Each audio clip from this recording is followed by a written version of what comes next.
Je suis le seul chemin, la vie, la vérité. Je suis le seul chemin, la vie, la vérité. Personne n'ira mon Père sans passer par moi. Personne n'ira mon Père sans passer par moi.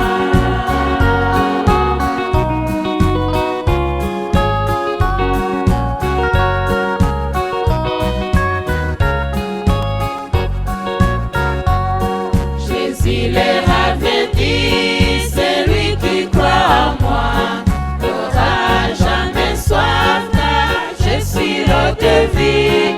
Jésus leur avait dit, celui qui croit en moi n'aura jamais soif, car je suis l'eau de vie.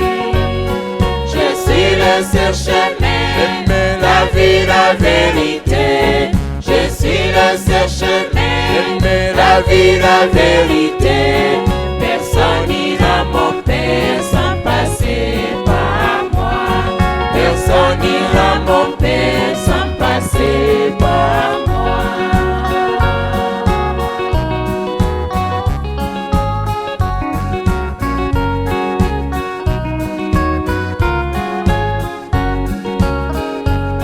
Je suis l'alpha et l'oméga, le premier, le dernier, le commencement et la fin jusqu'à l'éternité.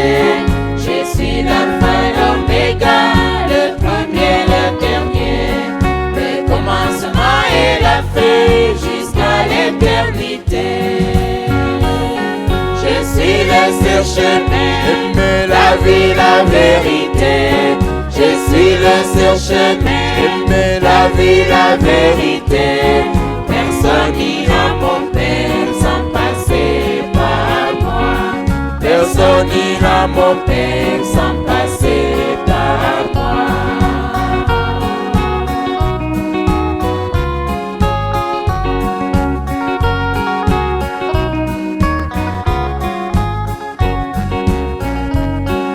Annonce aux habitants de cette vieille terre que bientôt sur les nuées paraîtra le Christ.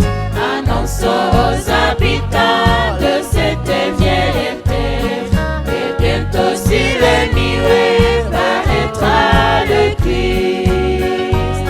Je suis le seul chemin, la vie, la vérité.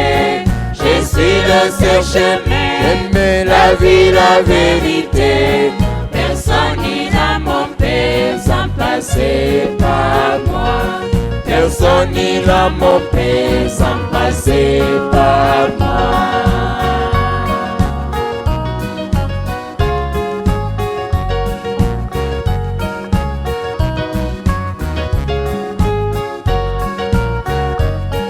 La terre est vieille avec ses montagnes. La terre est vieille et l'esprit si belle.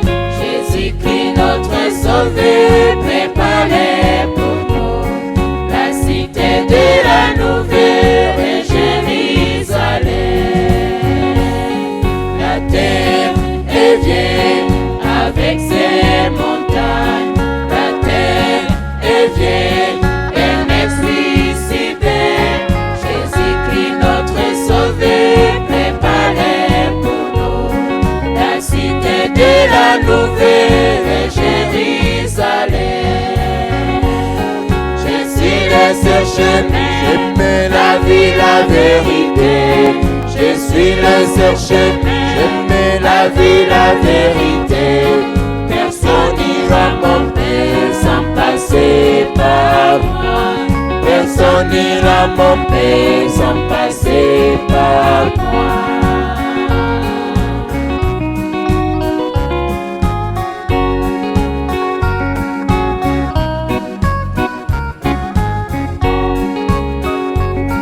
Je suis le seul chemin, la vie, la vérité. Je suis le seul chemin, la vie, la vérité.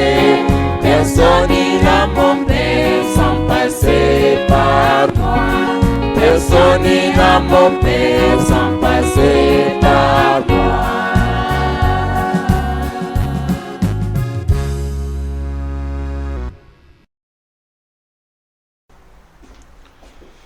Bene data namwe bashiki bacu ndabasuje mu izina ry'umwami wacu Yesu Kristo nkuko twabisabye Imana kugira ngo uyu munsi Imana nibishaka yongere duha akanya ko gusangira ijambo ryayo.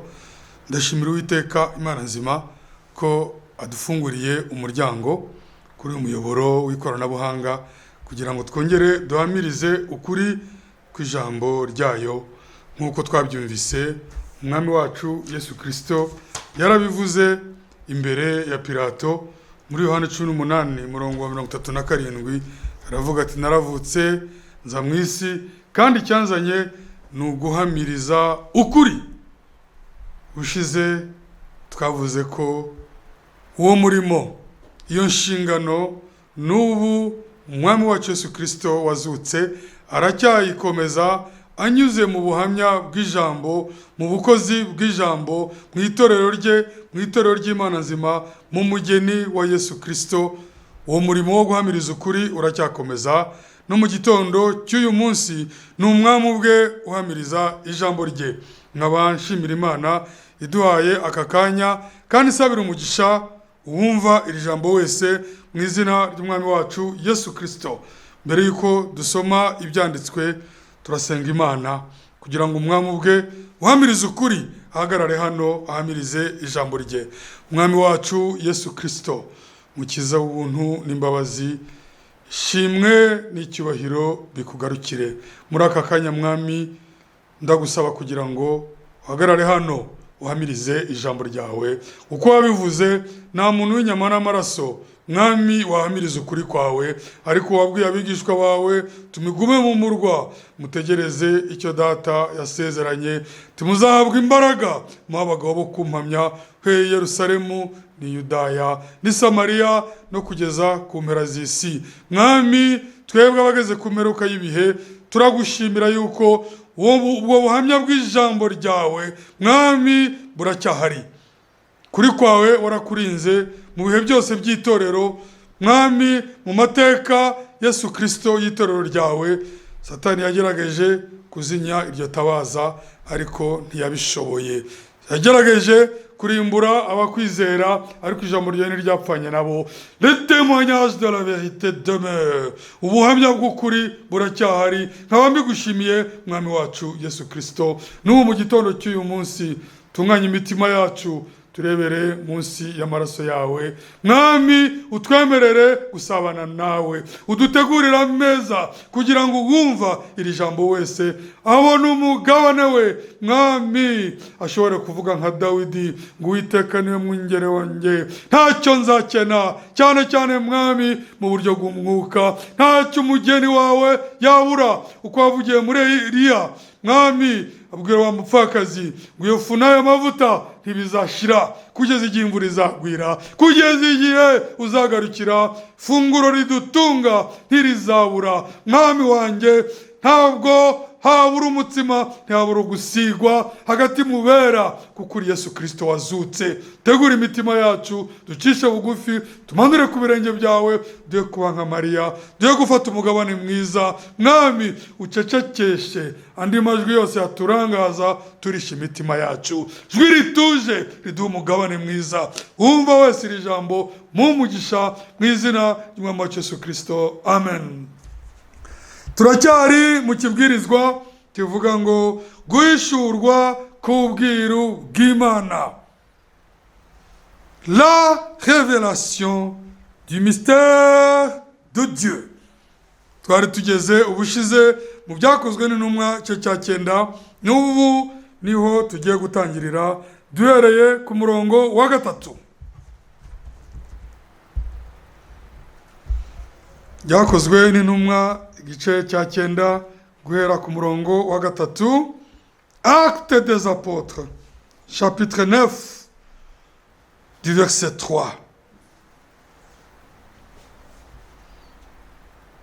Comme j'étais en chemin,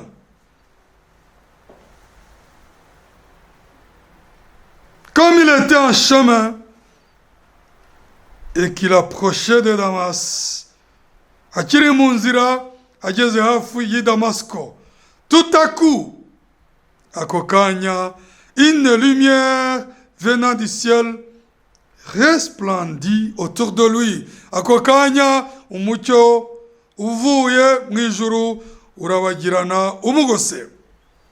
Au 4e verset, murongo wa 4, il tomba par terre, agwa hasi. Il entendit une voix qui lui disait, maze yumva ijwi rimubwira riti, Saul, Saul, pourquoi me persécutes-tu? Sauli, Sauli, ni kuki untoteza? Il répondit, Paul arasubiza, qui es-tu, Seigneur? Urinde mwami. Et le Seigneur dit, je suis Jésus que tu persécutes. Mwami aramubwira ati, ndi Yesu utoteza. Il te serait dur de regember contre les aiguillons. Ati birakugoye cyane kutera imigeri ku mihunda. Tremblant et saisi d'effroi, aginda umushitsi kandi yuzuye ubwoba, il dit, aravuga ati, Seigneur, que veux-tu que je fasse? Mwami, urashaka ngo nkore iki? Et le Seigneur lui dit, mwami aramubwira, lève-toi, haguruka, entre dans la ville, injira mu murwa, et on te dira ce que tu dois faire. Barakubwira icyo ugomba gukora. Au verset 7, murongo wa 7, les hommes qui l'accompagnaient demeurèrent stupéfaits. Abantu bari bamuherekeje baratungurwa cyane. Ils entendaient bien la voix, bumvise ijwi neza, mais ils ne voyaient personne. Ariko nta muntu babonye. Saul se releva de terre, Sauli arahaguruka, et quoique ses yeux soient ouverts, nubwo amaso ye yarakanuye, il ne voyait rien. Nta kintu yabashaga kubona. On le prit par la main, bamufata ukuboko, et on le conduisit à Damas. Hanyuma bamuyobora i Damas. Au verset 9, il resta 3 jours sans voir. Il ne mangea et ne but. Mazamara iminsi 3 atareba, atarya, atanywa. Au verset 10, or, il y avait à Damas un disciple nommé Ananias. Kandi, i Damasiko, hari umwigishwa witwa Anania. Le Seigneur lui dit dans une vision, umwami aramubwira mwiyerekwa ati, Ananias, yewe Ananias. Il répondit, mais voici Seigneur. Ati ndi hano mwami. Au verset 11, et le Seigneur lui dit, lève-toi, haguruka, va dans la rue qu'on appelle à droite, jya mu muhanda witwa ugororotse, et cherche dans la maison de Judas, hanyuma ujye gushaka mu nzu ya Yuda un nommé Saul de Tarse, witwa Sauli w'i Tarsis. Au verset 12, car il prie, kuko arasenga, et il a vu en vision un homme du nom d'Ananias. Kuko arasenga, kandi mwiyerekwa yabonye umuntu witwa Anania, qui entrait, yinjira, et qui lui imposait les mains, amurambika ibiganza, enfin qu'il recouvre la vue, kugira ngo ahumuke. Ananias répondit, Anania asubiza ati, Seigneur, j'ai appris de plusieurs personnes, ati mwami, nabwiwe n'abantu benshi, tous les maux que cet homme a fait à Tassin dans Jérusalem. Nabwiwe n'abantu benshi amakuba uyu mugabo yateje abera Yerusalemu. Au verset 14, et il a ici des pouvoirs de la part des principaux sacrificateurs, kandi afite ububasha bwinshi ahabwa n'abatambyi bakuru hano iwacu, pour lier tous ceux qui invoquent ton nom, kugira ngo ashire mu mvuto, azirike awe abambaza izina ryawe bose. Au verset 15, murongo 15, mais le Seigneur lui dit, ariko umwami aramubwira, va car cet homme est un instrument que j'ai choisi. Genda, kuko uwo muntu ni igikoresho natoranije pour porter mon nom devant les nations, kugira ngo atware izina ryanjye, ahamirize izina ryanjye imbere y'amahanga, devant les rois, imbere y'abami, et devant les fils d'Israël, kandi n'imbere y'abana ba Isirayeli. Au verset 16, et je lui montrerai tout ce qu'il doit souffrir pour mon nom. Kandi nzamwereka ukuntu azababazwa kubera izina ryanjye. Au verset 17, murongo wa 17, Ananias sortit, Ananias arasohoka. Et lorsqu'il fut arrivé dans la maison, ageze mu nzu, imposant les mains à Saul en disant, arambika ibiganza kuri Sawuli aravuga ati, Saul mon frère, Sawuli mwene data, le Seigneur Jésus, umwami Yesu, qui t'est apparu sur le chemin par lequel tu venais, wakubonekeye mu nzira wari urimo, m'a envoyé, yanyohereje, pour que tu recouvres la vie, kugira ngo uhumuke, et que tu sois rempli du Saint-Esprit, kandi wuzure umwuka wera. Au verset 18, au même instant, muri ako kanya, il tomba de ses yeux comme des écailles. Ku maso ye ibintu bimaze nk'ibifashi biragwa, et il couvra la vue, ahita ahumuka amaso, il se leva et fit baptiser, arahaguruka arabatizwa. Alléluia. Au verset 19, et après qu'il lui prit de la nourriture, amaze gufata ifunguro, les forces lui revinrent, imbaraga arongera asubizwamo imbaraga. So resta quelques jours avec les disciples qui étaient à Damas. Sawuli aguma amara iminsi hamwe n'abigishwa bari Damas. Au verset 20. Et c'est par là que nous terminons. Et aussitôt, il prêcha dans les synagogues que Jésus est le Fils de Dieu. Ako kanya nakuzuyaza bwiriza mu masinagogi ko Yesu ari umwana w'Imana. Quelle conversation merveilleuse! Bega, ikiganiro cyiza. Quel témoignage! Bega ubuhamya. Quelle révélation! Bega guhishurirwa. Quelle grâce! Bega ubuntu.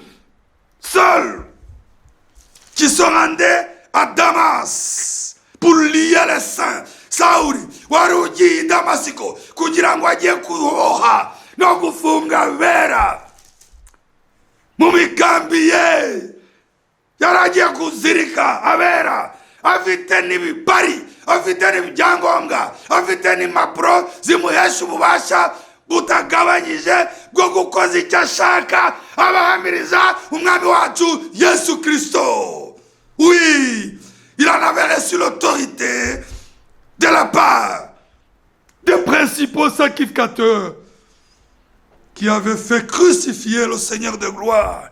Yari abonye ubutware n'ububasha awe n'abatambyi bakuru bari bamaze baragambaniye mwami w'icyubahiro.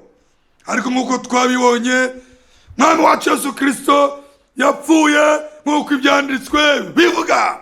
Byamubayeho byose byari byarateganijwe, nta mpanuka yabaye.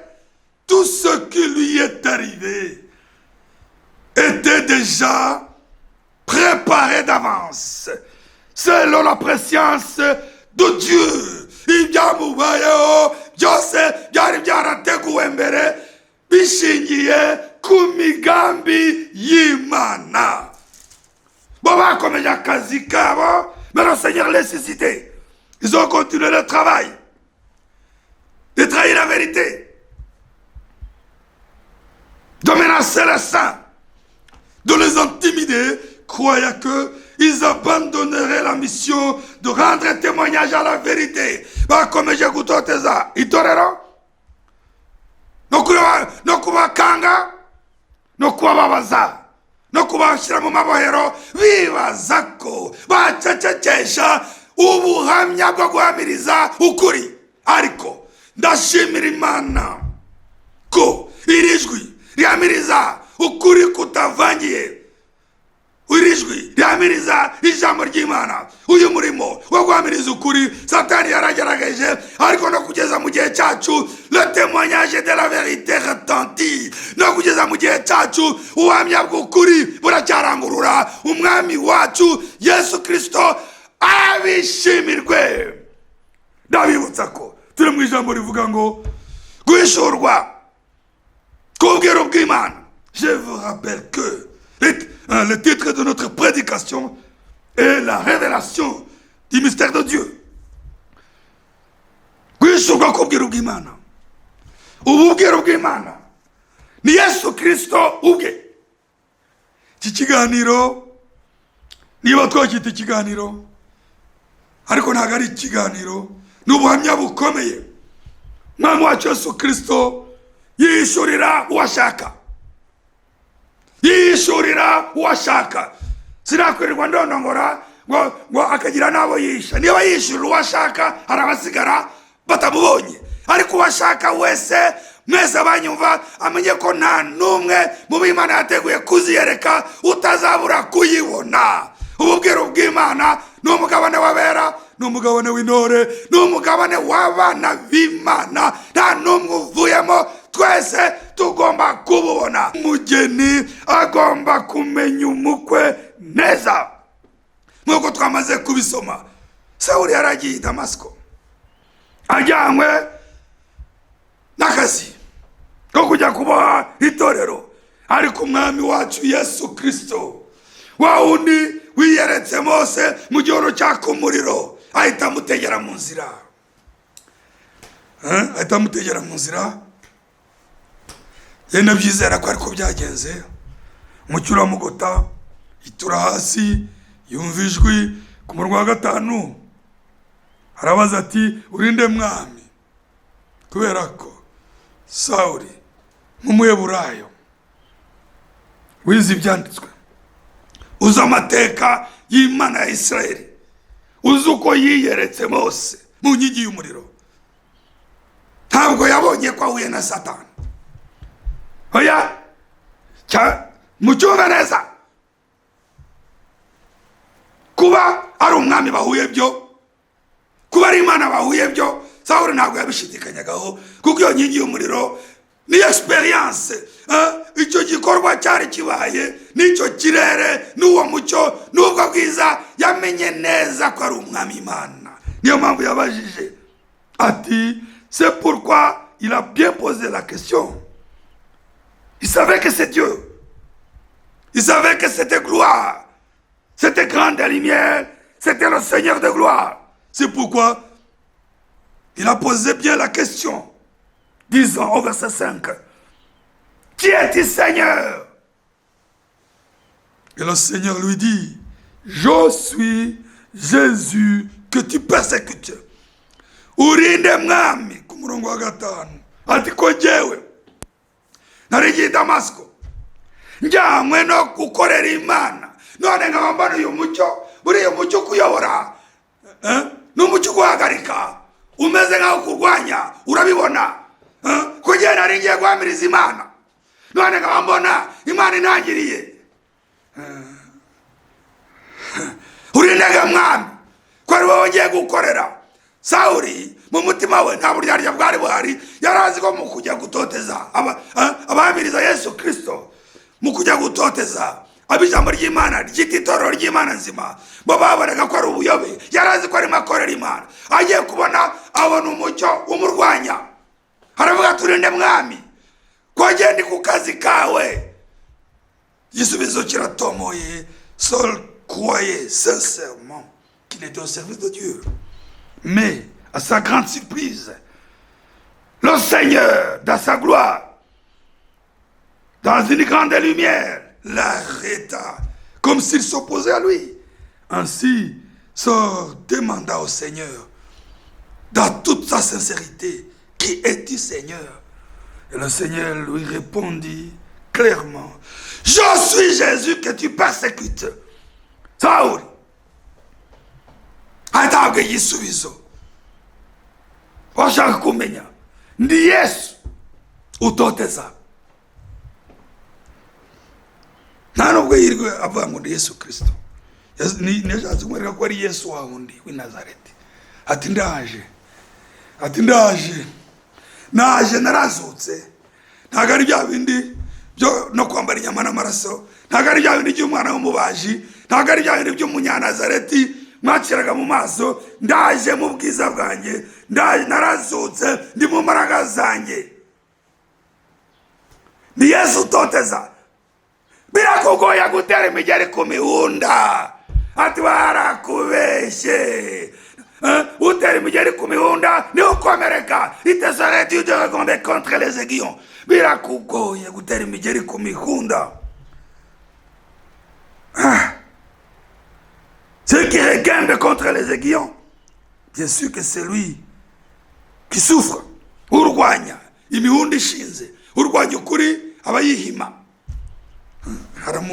Haramutangira ati ndi Yesu. Birumvikana ni igikorwa gikomeye. Uyu Sawuli niwe wagombaga kuba intumwa y'amahanga kugira ngo umugeni wa Yesu Kristo mu mahanga ubutumwa bwiza bumugereho. Niwe nyenyeri ya mbere y'Itorero ry'Imana nzima.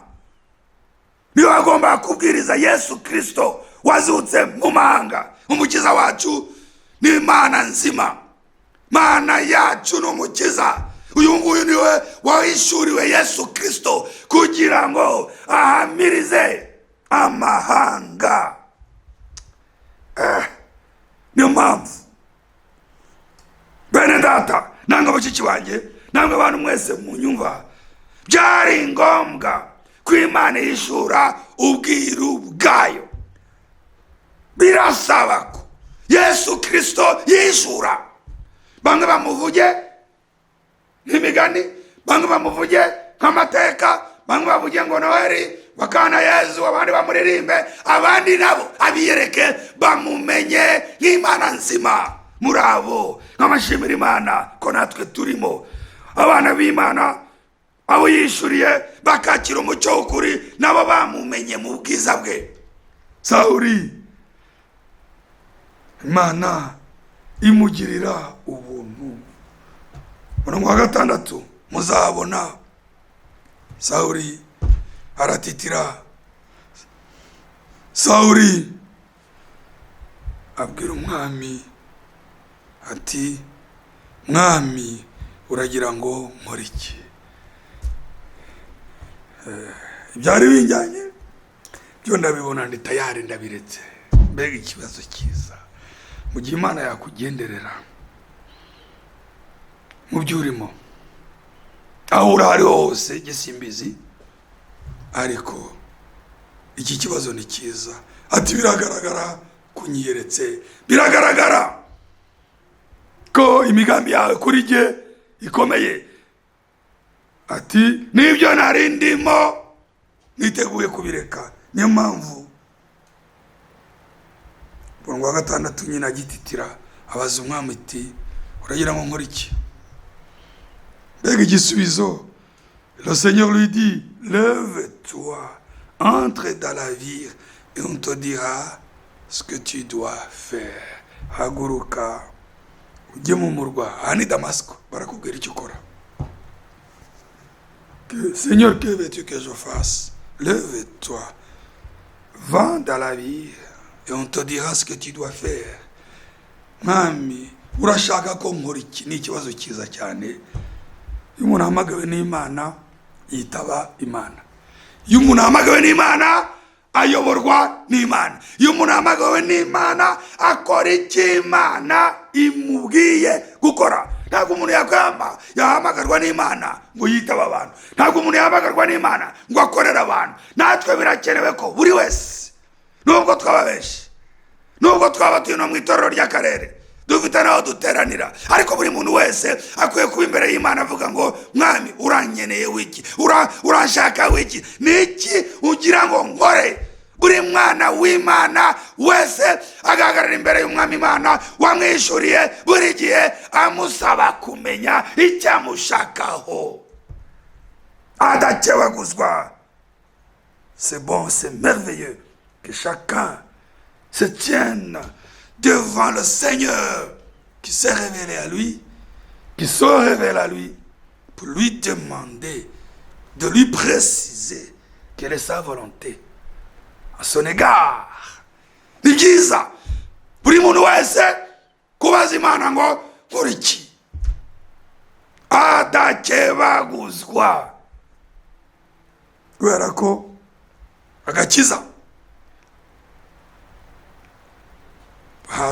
n'ab'Imana ushobora kugira ukwizera kumwe uko ibyanditswe bivuga, gatarana kagira ibyo bakora, ariko buri muntu aba yumvise ijwi wenyine, Imana ikamwishurira wenyine ububwiro bw'Imana nk'uko iki kibwirizwa kivuga. Buri muntu awishurirwa wenyine, agahamagarwa wenyine, akitaba wenyine, akabaza wenyine, agasubizwa wenyine, agakora wenyine icyo Imana imutegetse. Ntabwo abanza kuvuga ngo n'abandi baragikora, n'abahoya umwana w'Imana n'ubu. Simvuze ngo abantu bose berekwe, simvuze ngo abantu bose bahure n'uyu mucyo mu buryo bugaragara. Uyu yari intumwa y'igihe Imana yaramuhamagaye nk'uko Imana yahamagaye abagaragu bayo, ariko buri mwana w'Imana byaba mwiyerekwa, ariko cyane cyane mu muyoboro wo guhishurirwa mu ijwi ryo mu mutima. Je namenye uko ndi gusobanura, ariko nawe urariza unyumva. Buri mwana w'Imana wese yumvira iryo jwi wenyine, akitaba wenyine, agasubiza wenyine, akagenda wenyine, agakora icyo Imana ishaka wenyine, akazakibazwa wenyine. Nta n'umwe umusunika, kuko nta n'uwamubuza gukora icyo Imana yamuhishuriye. Niyo mpamvu guhishurirwa nizo mbaraga z'itorero. Niyo mpamvu muri Matayo 16 uko twabibonye, Petero amaze guhishurirwa, Yesu Kristo aramubwira ngo urahirwa Simoni wa Yona, kuko ntabwo ari inyama n'amaraso biguhishuriye, ni Data wo mu ijuru. Uri Petero, ndakubwira ko kuri urwo rutare nzubaka itorero ryanjye, kandi amarembo y'ikuzimu ntazarishobora. Guhishurirwa nizo mbaraga z'itorero. Niyo mpamvu icyo Imana yahishuriye umwana wayo ntawamubuza kugikora, nta n'imbaraga yamubuza kugikora. Uko gusigwa, uko guhishurirwa guhinduka imbaraga zituma baraciye mu muriro, baratwitswe, barajugunywe mu nyanja, barariwe n'inyamaswa, kuko n'izindi mbaraga itorero ry'Imana ryubatse ku guhishurirwa. Amarembo y'ikuzimu ntazarishobora. Iryo jambo umwami yavuze ngo kuri urwo rutare nzubaka itorero ryanjye, kandi amarembo y'ikuzimu ntabwo azarishobora. Ntazarishobora, ntiyigeze arishobora, n'ubu ntazarishobora. Ahari uguhishurirwa hari ukunesha. Iyi jambo rivuze ngo nzubaka itorero ryanjye, umwami wacu abivuga, kandi amarembo y'ikuzimu ntazarishobora. Biba bivuze iki? Quand le Seigneur dit je bâtirai mon église sur cette pierre, et le séjour et le porte du séjour des morts ne prévaudront point contre elle. Quand amarembo y'ikuzimu ntazarishobora, qu'est-ce que cela signifie? Ibyo bivuze iki? Iyo ijambo rivuze ngo ntazarishobora, biba bisobanuye ko azagerageza. Amarembo y'ikuzimu, imbaraga z'umubisha, amadayimoni anyuranye, azagerageza kurihirika. Ariko inzu yubatse ku rutare, imiraba yaraje, imivu iratemba, isuri ziraza. Iyo yubatse ku rutare yahagarara bwuma. Uru rutare ni uguhishurirwa. Nkaba mbatangarije ko ahari uguhishurirwa hari ukunesha. Iyo ijambo rivuze ngo ntazarishobora, biba bisobanura ngo azagerageza, ariko asange bidashoboka. N'ubu abizera, kuko bahishuriwe ubwiru, buzura umunezero, babona ibyo abandi batabona. Kandi uwo munezero, kuko Zaburi bivuga ngo umunezero w'agakiza nizo mbaraga zacu, kandi uwo munezero ubabera imbaraga. C'est une stimulation, ni imbaraga z'imbere utakangisha icyo ari cyo cyose, kubera ko uwo mwami aba ari muri bo. bimeze abari baherekeje Sawuli ku murongo wa 7 birumvikana ko bumiwe bumva iryo jwi ariko nta kintu babonye kandi abaherekeje Sawuli na Bibiliya nta mateka yabo itubwira mu byakurikiyeho ntabwo tuzi simpamya ko nabo babatijwe simpamya ko nabo bagiye kwa Ananiya kuko umwami Imana yashakaga yari uwo nguwo murongo wa 7 ivuga ko nyine bamuherekeje batangaye umurongo wa 8 nyine Sawuli yarahagurutse hari kwahaguruka nubwo yaragikanuye atabona se levé mais ne pouvait pas voir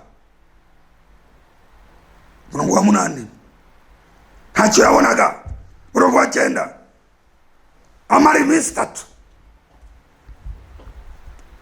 atabona atareba akanura ariko atabona les yeux étaient ouverts mais il ne voyait rien guhera ku murongo wa 10 j'ai une nouvelle page depuis le verset 10. Oh, il y avait à Damas un disciple nommé Ananias. Ariko i Damasiko hari umwigishwa witwa Ananiya. Umwami yishuriye umwana we amuyobora mu itorero. Niyo mpamvu Paulo yabwiye Timoteyo wa mbere cya 3 murongo wa 15 nkatuwasome. En Timothée, chapitre 3, verset 15, si je ne m'abuse pas. En Timothée, chapitre 3, verset 15. Mais, si je tarde, tu sauras comment il faut se conduire dans la maison de Dieu. Uzamenya ukogomba kuifata munzu y'Imana, qui est l'église de Dieu vivant. La colonne et l'appui de la vérité. Ariyo nyingi y'ukuri kandi igushigikiye.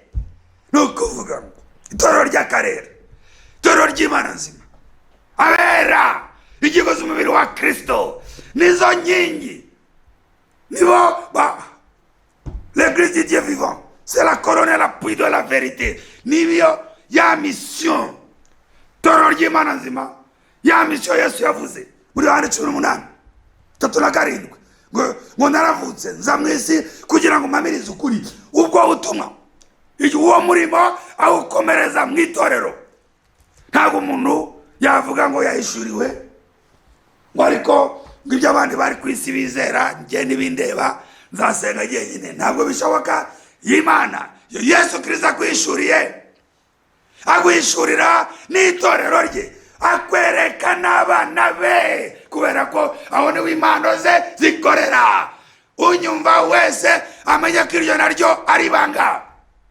Nibyo Imana ikwereka wenyine, ariko yarangiza ikakwereka, ikakumenyesha ko kuri isi hari umubiri wayo, ikakwereka ko kuri isi hari ihanga ryayo, hari abana b'Imana bashyigikiye ukuri, bamereza ukuri, nawe ugasabana nabo. Umwami wacu Yesu Kristo ahimbazwe. Ntabwo itorero ry'Imana nzima rishaka abayoboke. Imana iyamagara abana bayo ibereka ahari ihanga ryayo. L'église de Dieu vivant. Ne cherchez pas des adeptes. Ne donne pas la peine de chercher des adeptes, des membres. Non, au contraire, le Seigneur, quand il appelle son fils ou sa fille, son enfant, sa brebis, il lui montre aussi ses enfants. Ainsi, nous voyons en acte 9 depuis le verset 10. Turabona rero mu byakozwe n'intumwa 9 ku murongo wa 10 haje indi ntambwe nziza cyane. Turasoma, oh, il y avait à Damas un disciple nommé Ananias. Ati no nyamara i Damasiko hari umwigishwa witwa Ananiya.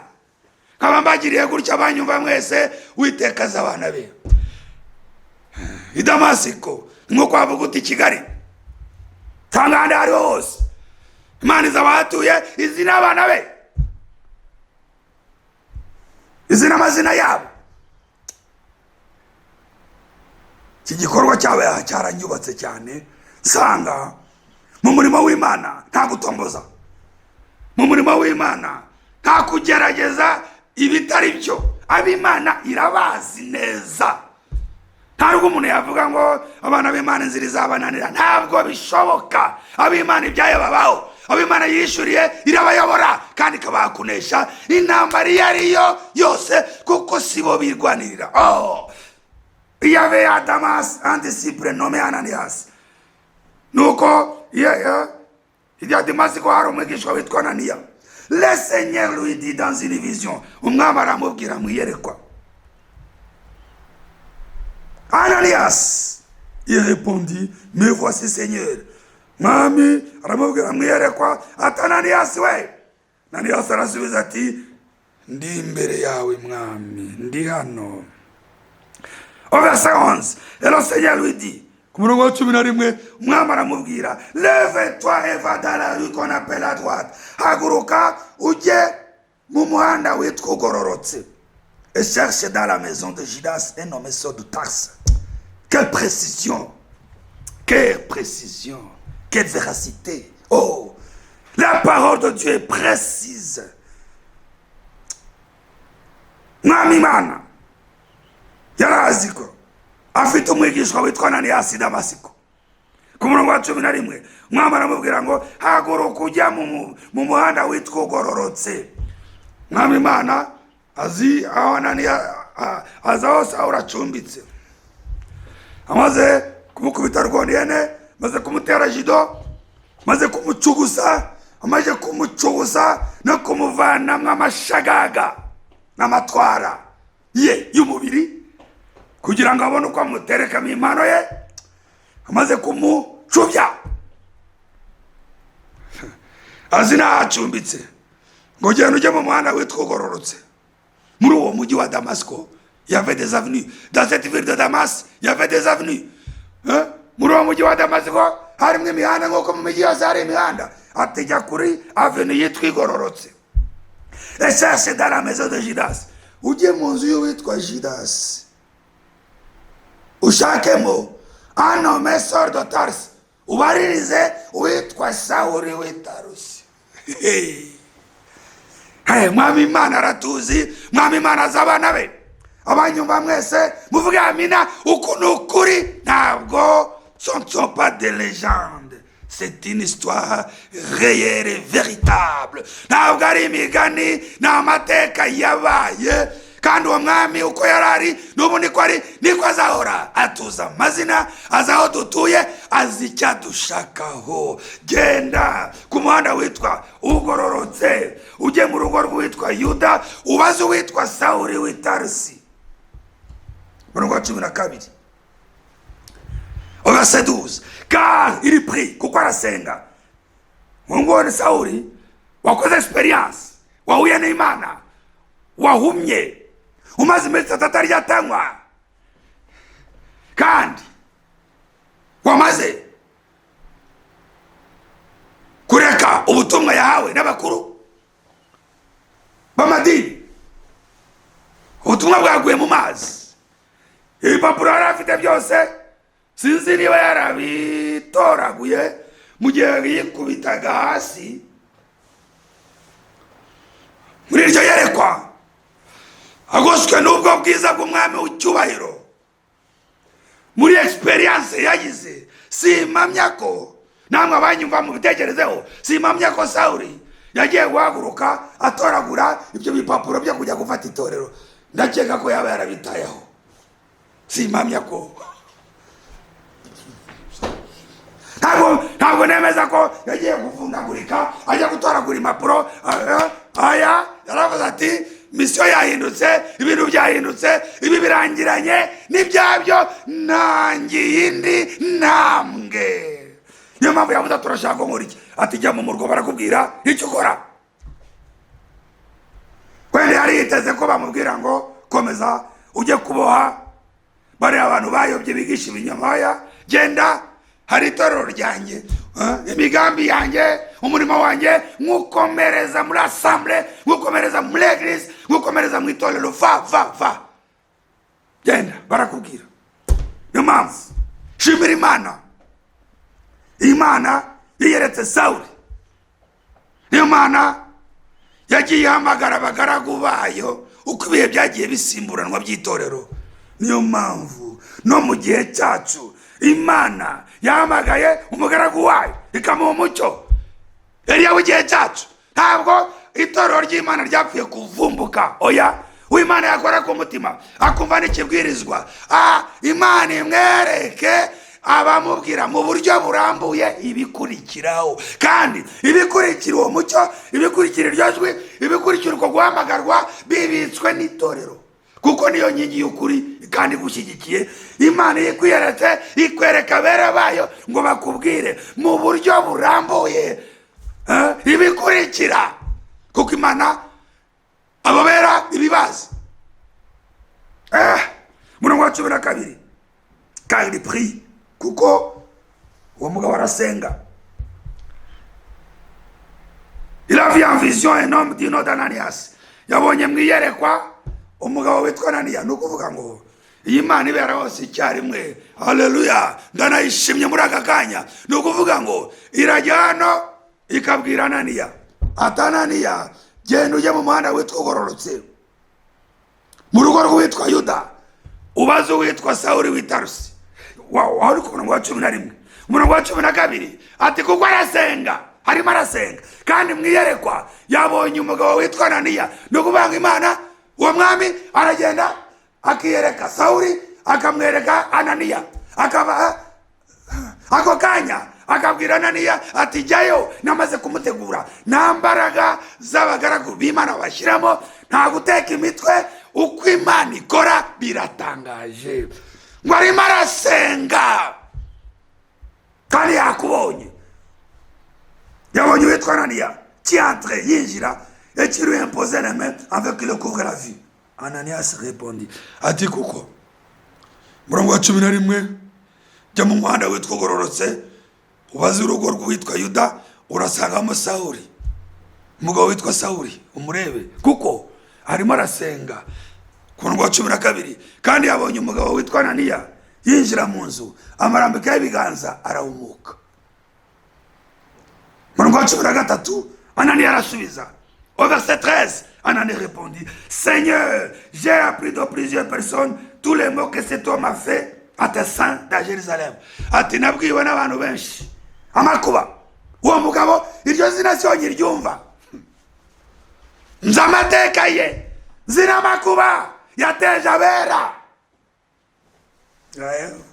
Mwami wera avuga ati ibyo ni iby'abantu, simbihakana, ariko ibintu byahindutse. C'est vrai qu'il a fait, il a causé beaucoup de morts, ça. Mais maintenant, les choses changent. Ubu, uwo nguwo wakoraga ibyo, hari ibindi namuteganirije. Au verset 14. Et il a des pouvoirs de la part des principaux sacrificateurs. Quand afite ububasha ahabwa n'abatambyi bakuru, pour lier tous ceux qui invoquent ton nom, kugira ngo shyire mu ibohero abambaza izina ryawe. Ariko ibyo ntabwo byahagarika umugambi w'Imana. Cela ne peut en aucun cas arrêter ni freiner le dessein de Dieu, le programme divin. Kuba ibyo umuntu yakoraga mbere si byo bituma umugambi w'Imana iyo igihe cyayo cyageze udasohora. Twese dufite amateka, ibyo twabayemo, ibyo twaciyemo, ntabwo ari byo byabuze umugambi w'Imana yadutoranirije isi n'ijuru bitararemwa gusohora. Au verset 15, mais le Seigneur lui dit, va, mwami aramubwira ati genda, car cet homme est un instrument, kuko uwo muntu ni igikoresho que j'ai choisi, nitoranirije, pour porter mon nom devant les nations, kugira ngo atware izina ryanjye imbere y'amahanga. Oh haleluya. Devant les rois, imbere y'abami, et devant les fils d'Israël, n'imbere y'abana ba Israël. Au verset 16, et je lui montrerai tout ce qu'il doit souffrir pour mon nom, kandi nzamwereka ibyo azababazwa byose kubera izina ryanjye. Niyo mpamvu Pawulo yaratoteshwe bikabije. Abasoma ibyanditswe murabizi, soma Bibiliya, kugeza no kwicwa azira izina ry'umwami wacu. Uwo wari umugambi w'Imana, ariko ibyo ntibimubuza kuba aruhukiye muri paradizo no gutegereza ikamba, nk'uko yabivugaga, narwanye intambara nziza, narinze ukwizera, mbikiwe ikamba umwami azaha abana be. Verset 17, Anania sorti. 17 ni heza, Ananias arasohoka arumvira. Et lorsqu'il fut arrivé dans la maison, ageze muri yanzu twabonye, posa la main à Saul, arambika ibiganza kuri Saul, nk'uko twabibonye, en disant Saul mon frère, Saul mon frère. Ntabwo ari wa wundi wo kuboha, ahise amenya ko Imana yahinduye amateka ya Sauli, ati Sauli mwene data, Saul mon frère. Alléluia. Le Seigneur Jésus qui t'est apparu sur le chemin par lequel tu venais, umwami Yesu wakwiyeretse mu nzira warujemo, m'a envoyé pour que tu recouvres la vie, yanyohereje ngo uhumuke amaso, et que tu sois rempli du Saint-Esprit, kandi wuzure umwuka wera. Au même instant, ako kanya, il tomba de ses yeux comme des écailles, ibintu by'ibikagashi birahanuka biva ku maso ye, et il recouvra la vue. Alléluia. Ahumuka amaso, il se leva et fit baptiser, arahaguruka arabatizwa. Et après qu'il y prit de la nourriture, amaze gufungura, les forces le revinrent, imbaraga asubizwamo imbaraga. Alléluia. Saul resta quelques jours avec les disciples qui étaient à Damas.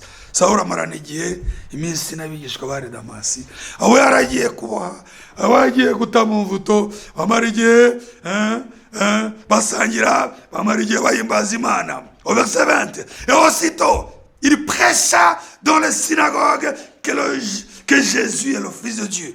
Ate nakuzuyaza, atangira kubwiriza mu masinagogi ko Yesu ari umwana w'Imana. Ayo masinagogi abayayoboraga nibo bari baramuhaye impapuro zo kujya kuboha itorero, ahita ahindukirana ya bwa buhamya. Ce sont les chefs de ces synagogues-là qui lui avaient donné une mission d'aller persécuter l'église du Dieu vivant. Mais le chef de l'église, la tête de l'église, le seigneur de l'église, le propriétaire de l'église est vivant. Il ne sommeille ni ne dort. Nyiri torero, umutwe w'itorero, umwami waryo, umukiza waryo, urirwanirira, ntawunikira, kuko Zaburi bivuga, ntasinzira, yahise akora inshingano ze. Nawe aramufata, yaragiye kubohesha abantu imigozi. Wamubohesha umugozi w'urukundo, amuvana mu nzara za Satani, amutereka mu bwami bw'umwami wa mahoro, ahita amukoreramo kugira ngo ahamirize ukuri. Abanyuma mwese muvuge amina, kuko ibyo byarabaye. Nta muntu rero wabuza Pawulo guhamiriza icyo yahishuriwe. Niyo mpamvu yageze imbere y'umwami Agripa, bagiye kumurenga ngo bamufunge. Pawulo asubiramo ubu buhamya. Mwami Agripa ageze aravuga ati Sawuli, atamuha amagambo yawe y'ubusazi, ati hagarika, ati habuze gato ngo umpindure. Pawulo aramubwira ati o rwa Agripa, ati yo mwami Agripa, icyama uretse izi ngoyi zindi ho ahasigaye hose ukamera nkanjye. Uzi ukuntu Sawuli yavuze ati ntabwo nari guhakana iyerekwa ryo mu ijuru, sinari kurirwanya ngo ndishobore. Je ne pouvais pas, au roi Agrippa, résister à la vision céleste. Ati ntabwo nari kurwanya ishurwa. Bene data, twese ntabwo twahura n'umucyo muri ubwo buryo ugaragara n'amaso, ariko twese mu buryo bw'umwuka uwo mucyo twawubona we, kandi nta n'umwe wawihanganira, nta n'umwe wawureka, nta n'umwe wahitamo ibintu by'abantu ngo ahakane guhishurwa k'umwami w'ubwiza, k'umwami w'icyubahiro. Ndashimira Imana, ububwiro bw'Imana abana b'Imana twarabuhawe. Uwabuhawe ntabwo yabwihanganira ngo aburutishe indamu y'iyi si. Ntibikabeho, ntibishobora kubaho. Izo nizo mbaraga z'itorero, nk'uko twabyumvise ubushize. Umwami waje kuzuka, nta mwanya yari afitiye abaturage babandi bamumwaje, babandi bamugambaniye,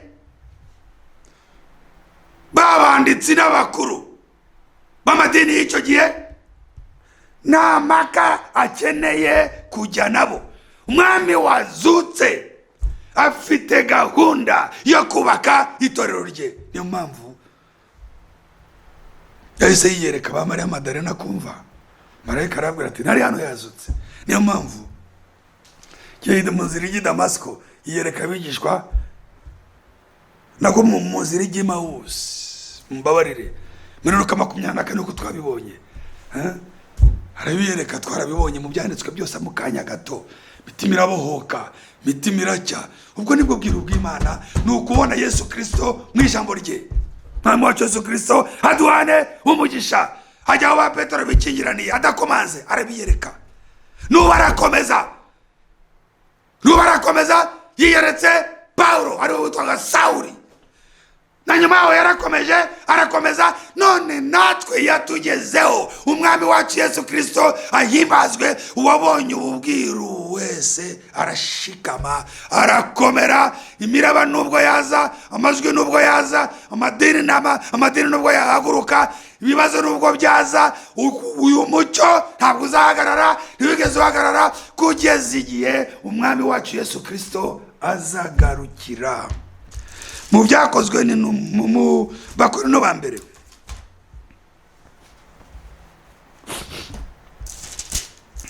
Korino ba mbere cya 15. 1 Corinthiens au chapitre 15. Nous lisons depuis le verset 3 au verset 11. Korino ba mbere cya 15 guhera ku murongo wa 3 kugeza kwa 11.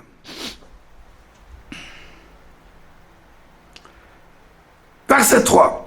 Je vous ai enseigné avant tout, nabigishije mbere ya byose, comme je l'avais aussi reçu, nkuko nabihawe, que Christ est mort pour nos péchés selon les Écritures. Que Yesu Kristo, que Christ est mort, que Kristo est mort, yapfuye pour nos péchés, azize ibyaha byacu selon les Écritures, nkuko ibyanditswe bivuga. Ndagira ngo mutega amatwi y'umuntu wa gatatu. Ntabwo Yesu yapfuye gupfa urupfu rw'impanuka, ntabwo yagambaniwe gusa bidafite impamvu. Yesu Kristo yazize ibyaha byacu nkuko ibyanditswe byari byabiteganije. Oh, je vous ai enseigné avant tout, comme je l'avais aussi reçu, que Christ est mort pour nos péchés selon les Écritures. Nkuko ibyanditswe bivuga. Murongo wa 4 au verset 4. Il a été enseveli, arahambwa, il est ressuscité le 3e jour, arazuka ku munsi wa gatatu selon les Écritures. Nkuko ibyanditswe bivuga. Yapfuye nkuko ibyanditswe bivuga, ahambwa nkuko ibyanditswe bivuga, azuka nk'uko ibyanditswe bivuga, nta gutomboza kurimo. Guhishurirwa rero ni ukubona uyu Kristo mu byanditswe byera. Gloire à Dieu. Cyubahiro kibe cy'Uwiteka.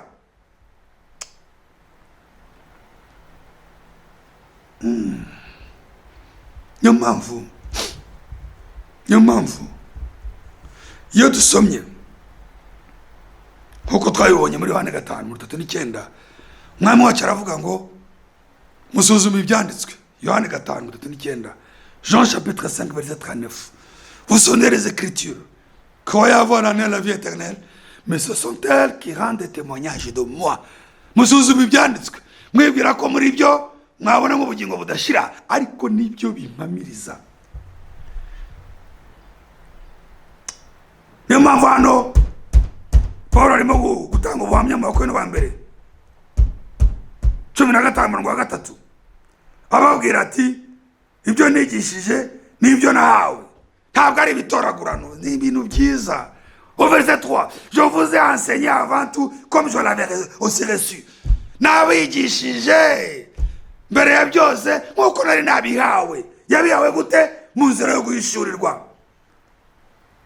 Que Christ est mort pour nos péchés selon les Écritures. Yesu Kristo yazize ibyaha, yapfuye kubera ibyaha byacu nk'uko ibyanditswe bivuga. Murongo wa 4, il a été enseveli, arahambwa, et il est ressuscité, arazuka le 3e jour, ku munsi wa gatatu, selon les Écritures. Ni ukuvuga ngo yapfuye nk'uko ibyanditswe bivuga, ahambwa nk'uko ibyanditswe bivuga, azuka nk'uko ibyanditswe bivuga.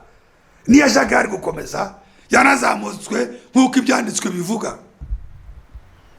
Niko Zaburi ivuga ngo portes éternelles, levez-vous pour que le roi de gloire entre. Ati mwamarembo y'iteka mwe, ni mu byuguruke kugira ngo umwami w'ubwiza ahaguruke. Ngo niyo n'umwami w'ubwiza. Ririya nizamurwa amajwi hagati y'abamarayika uko umwami wacu yazamuwe. Nanone ni nk'uko ibyanditswe bivuga. Iyo usomye muri Yohana 7:38, reka tuhasome gato turagaruka hano mu Bakorinto nyuma. Yohana 7:38, nkurikira ijambo rivuga ngo selon les Écritures. Au verset Jean 7 verset 38, celui qui croit en moi, des fleuves d'eau vive unyizera wese inzuzi z'amazi y'ubugingo couleront de son sein, zizatemba mu nda ye, comme dit l'Écriture, nk'uko ibyanditswe bivuga. Ariko aha ni mpamvu dushimira Imana n'indimi zindi iyo dufite umwuka wera nyiri ijambo warihumetse adutegeka gushaka umubano uhuza n'iki iryo jambo risobanura. Hano ntabwo bitunyuze. Celui qui croit en moi, unyizera, des fleuves d'eau vive, inzuzi z'amazi y'ubugingo, couleront de son sein, zizatemba mu nda ye, comme dit l'Écriture. Nk'uko ibyanditswe bivuga.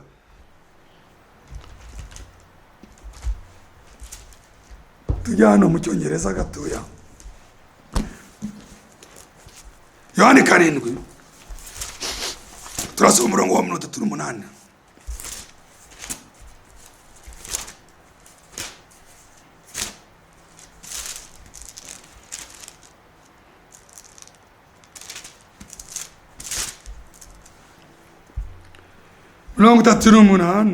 He who believes in me, unyizera wese.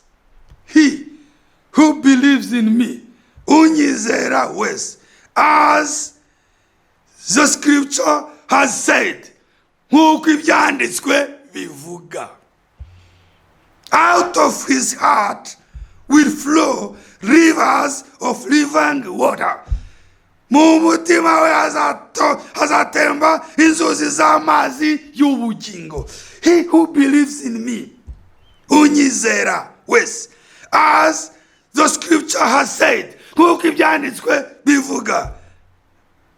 Out of his heart will flow rivers of living water. ati mu mutima we hazatoboka amasoko y'amazi y'ubugingo. Iyi version y'icyongereza niyo twumvise ihuje n'umubande w'ijambo. Ni ukuvuga ngo nk'uko twabibonye mu Bakorinto ba mbere 15 umurongo wa 3 n'uwa 4, umwami wacu Yesu Kristo yapfuye nk'uko ibyanditswe bivuga, ahambwa nk'uko ibyanditswe bivuga, azuka nk'uko ibyanditswe bivuga. N'umwizera wese agomba kumwizera nk'uko ibyanditswe bivuga. Ntabwo tumwizera nk'uko amadini avuga, ntabwo tumwizera nk'uko abantu bavuga, kuko amadini aranyuranya, arabusanya, aravuguruzanya. Tuzamwizera nk'uko ijambo rye rivuga. Umwami wacu Yesu Kristo ahimbazwe. Ninde uzabona uko kwizera keretse uhishuriwe ubwiru bw'Imana? Reka mvuge ngenza buhoro hatagira ucikwa. Yohani 7:38 hano mu cyongereza baravuze ngo unyizera wese nk'uko ibyanditswe bivuga, mu mutima we hazatemba amasoko y'amazi y'ubugingo. He who believes in me, as the scripture has said, out of his heart will flow rivers of living water. Unyizera nk'uko ibyanditswe bivuga, mu mutima we imbere hazatoboka amasoko y'amazi y'ubugingo. Niyo umwami wacu yabwiye wa mugore, twarabyumvise ubushize, umusamariya. Reka dushime Imana. Abandi bamunyuraho, abandi bamwitabirize buri, ariko umugore w'ubuzima bubi wagize abagabo 5 batarabe, wanduye. Munsi y'ibyo byondo kure hari akabuto k'urukundo kitoranywa gahishwemo, karanyeganyega gahuye na Mesiya, karanyeganyega gahuye n'umucyo, karanyeganyega kumvise ijwi karemewe, gahita kavuga ngo mbonye kuri umuhanuzi, kandi nyamara dutegereje Mesiya, umwami w'abami. Uyu wiyeretse Sawuli ahita abwira ka kabuto, reka bari kuvuga kamurimo, aravuga ngo jyewe kumuvugana ni nge Mesiya, nta wundi uzabona. Kandi karabyizeye, kuko nusoma Yohani 4 hose yagiye guhamiriza abaturage, aravuga ati nimuze murebe uwambwiye ibyo nakoze byose. Abaturage baraza, bamwe muri bo nabo babonye uwo mucyo basubirayo baramubwira bati natwe twamwizeye, ariko si ukubera yuko kubera amagambo yawe, nuko natwe twamwiboneye.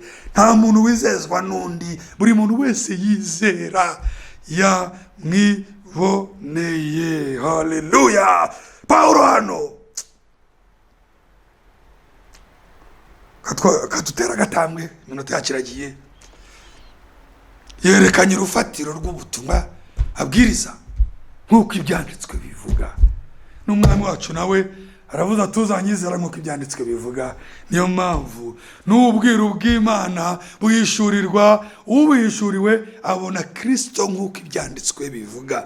Ibi birahura neza n'ubutumwa umwami wazutse yabwiye abigishwa bari mu nzira ijya Emawusi, ngo ahera muri Mose no mu bahanuzi no muri Zaburi, abereka ibyanditswe kuri we, ngo abahumura amaso ngo basobanukirwe ibyanditswe. Bene data namwe bashiki banjye, ab'Imana yishuriye ubwiru bose bahumuka amaso bakabona Kristo mu byanditswe, bakamuhobera, bakamwizera nk'uko ibyanditswe bivuga, n'abakabasohoreza isezerano, inzuzi z'amazi y'ubugingo zigatoboka. Biravuze ngo bakuzuzwa umwuka wera. Mana yacu n'umukiza ihimbazwe. Au verset 7, 1 Corinthiens 15 verset 7. Alléluia. Ensuite, il est apparu à Jacques, puis à tous les apôtres. Non. Au verset 6. Ensuite, il est apparu à plus de 500 frères à la fois. Non, c'est verset 5. Twari tumaze gusoma mu rwa 3 n'uwa 4, 1 Corinthiens 15 verset 5. Et il est apparu à Cephas, puis aux 12. N'ubuhamya yahawe Paulo arimo aravuga. Tamaze kuzuka yiyereka Petero, Cephas ni Petero, yiyereka n'intumwa 12. Mu rwa 6. Ensuite il est apparu à plus de 500 frères à la fois. bamwe ntabwo twari tubizi cyangwa ntabwo twabyitagaho. Itorero ryari ryinshi, ariko Pawulo bamaze kumuyobora kwa Ananiyasi, Imana yacu ishimwe kandi himbazwe, yahise amenya aganira na bene data. Kubera yuko Imana yiyereka Sefa, ntabwo Pawulo yari ahari. Imana yiyereka il est appelé à Sefa puis à 12. Pawulo cyurabe ntabwo Pawulo yari ahari. Ensuite il est appelé à plus de 500 frères à la fois. Hanyuma yiyereka bene data barenga 500 icyarimwe. Aya ni amateka y'itorero bamubwiye. Pawulo ntabwo yari ahari, ariko arabiyamiriza kuko yabaye umwe mu itorero ry'Imana nzima, dont la plupart sont encore vivants. Ati bamwe abenshi muri bo baracyariho. Harimo arahamiriza ku mwami agenda hagati yiyereka abana be. Et donc quelques-uns sont morts. Ati benshi muri bo baracyariho, abandi baratabarutse, barapfuye, barasinziriye, barapfuye, barabahamba, ariko mwami wacu arakomeza gahunda. Au verset 8, après eux tous, nyuma yabo bose, ils mettent Paris aussi, ils mettent aussi à Paris à moi. Ati nyuma yabo bose nanjye yaranyiyeretse Comme à l'avorto, umwana w'icyenda nindi ivuyemo. Pawulo nyine arabona ko ari wa nyuma. car murongo wa 9, je suis le moindre des apôtres. Ati kuko ninjye wa nyuma mu ntumwa, Et je ne suis pas digne d'être appelé apôtre, sinkwiye no kwitwa intumwa, parce que j'ai persécuté l'église de Dieu. kuko natoteje itorero ry'Imana. Pawulo yibutse ubuzima bwe, ubuntu bw'Imana buramutangaza. Ici Paul se souvient de sa vie Avant l'expérience personnelle de recevoir Jésus-Christ par révélation. yibutse ubuzima bwe mbere yo kwakira Yesu Kristo amuhishuriwe. Asa n'uwicuza, ariko nta kibazo, cyangombwa ni ubuntu yagiriwe. Au verset 10, par la grâce de Dieu, Par la grâce de Dieu, kubw'ubuntu bw'Imana, je suis ce que je suis, ndicyo ndicyo. Et ma grâce, et sa grâce envers moi n'a pas été vaine. kandi ubuntu yangiriye ntabwo bwapfuye ubusa. Loin de là, Ntibikabeho, j'ai travaillé plus que tous. narakoze ndusha abo bose nabanze kuvuga. Non pas moi toutefois, atari ko si jye wakoze, mais la grâce de Dieu qui est avec moi. Ni ubuntu bw'Imana buri hejuru yanjye. Verset 11. Ainsi donc, none rero, que ce soit moi, yaba jye, Que ce soit eux, cyangwa bo, voilà ce que nous prêchons. Ibyo nibyo tubwiriza. et c'est ce que vous avez reçu.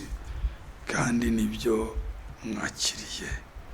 Mwami Imana aduhane umugisha. Que le Seigneur Dieu nous bénisse ensemble.